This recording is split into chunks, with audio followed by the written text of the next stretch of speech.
Right, so this is easier to speak than it is to try and write down, because I ended up in a conversation in the comments last night on another post about Twilight and its perceived racism. So I'm going to try and do this really quickly because this is just for Insta. So I don't hate Twilight. Everyone thinks I hate Twilight. I don't. I own all the books. I've got all the DVDs, the lot. It's fun. I don't mind it. You know, respect to her for writing all those books under pressure, because I'm just trying to do the edits on one history book at the minute and struggling to stay alive. So anyway, all of this started with a tweet the other night from, printed all this off because I'm not dedicated to this now, from Madeline Oden.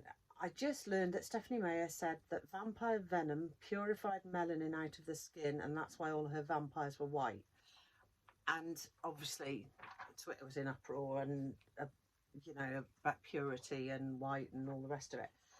It doesn't say that quite, and I know that because I bought the book to try and figure this out for myself. The dedication I have to this shit, right? What it says, I've got chocolate wrappers marking my pages. It says that it leaches, the venom leaches the colour out of the skin, right? So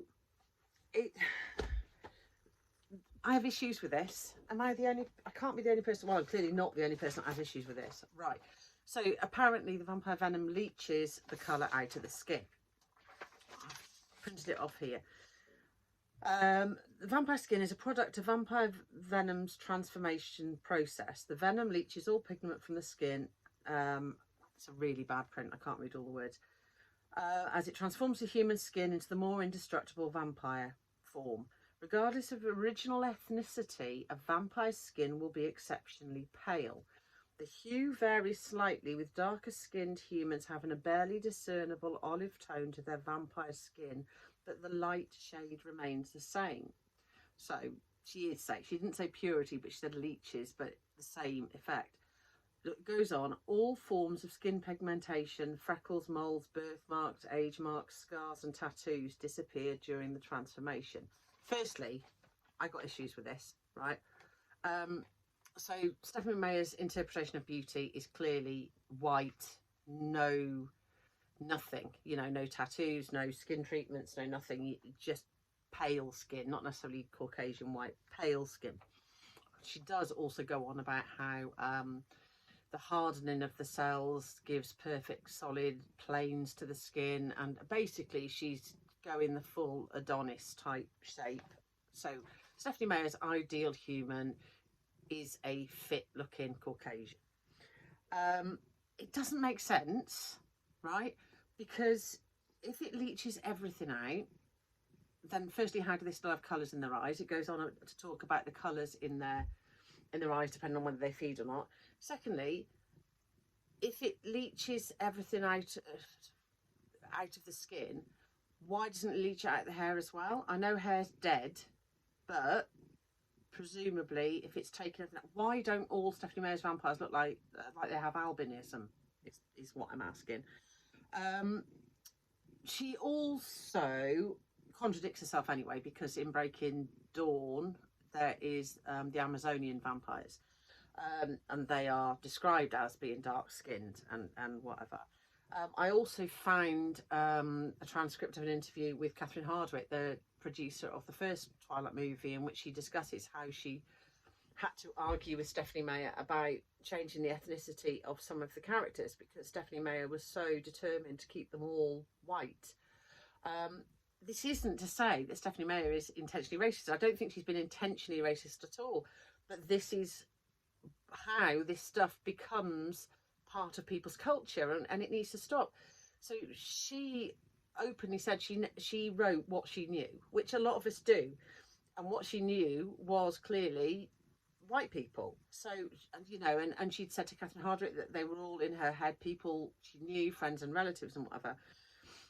But it remains that she is stating, and this is in her companion book that she put her name to, she is stating that the ideal form is as pale as possible and as perfect as possible in what she considers to be perfect.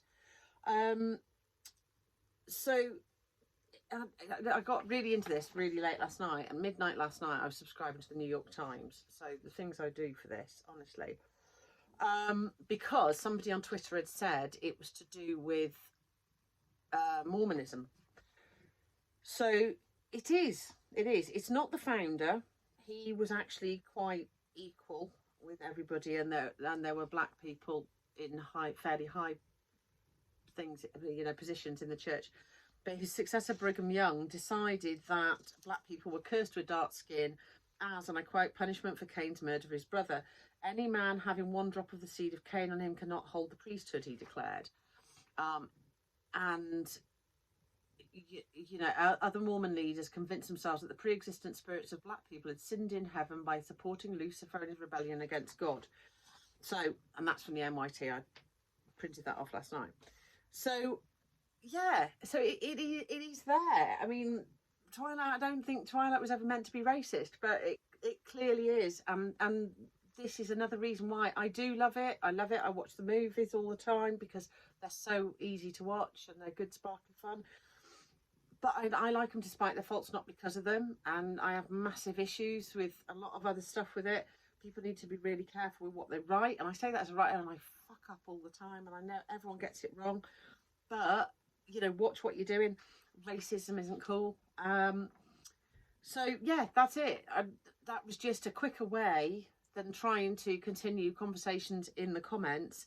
That it is true. Apparently, according to the Twilight lexicon, if you turn into a vampire, regardless of how you started out, you're going to suddenly turn into a white person with no freckles, no tattoos, no nothing. I'm going to look really weird, and I'm white to start with. So yeah, I have a headache. I need a drink. That's the end of that. And next time I'm gonna do this again because I'm still fascinated by how do vampire penises work. Nobody can agree on that one. So yeah, we'll be back. See ya.